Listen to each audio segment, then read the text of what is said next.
Hi, let me show you an induction pot from Royal Catering. This is actually some restaurant quality cookware. Very solid stainless steel, high grade construction. 32-liter capacity. So let me just go through some of other features. So first of all, you have this stainless steel lid with a really tight fit on it.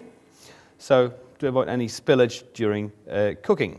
Also the flared edges prevent some drippings.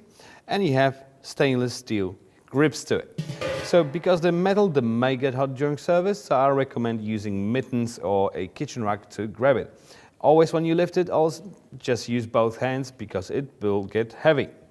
What is really important with a pot is the base, and this is a sandwich construction, so it consists of several layers of aluminium and stainless steel, so it creates a really heavy base, so it conducts the heat really well.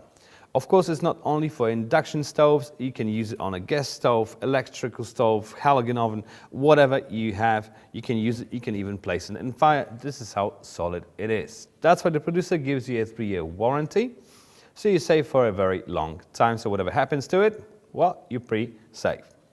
All right, so if you are looking for a pot of that size, just have a look at it on the website. There's a whole range of these pots on offer. Ranging from 9 up to even 100 liters. So you definitely find the collection that you need for your kitchen.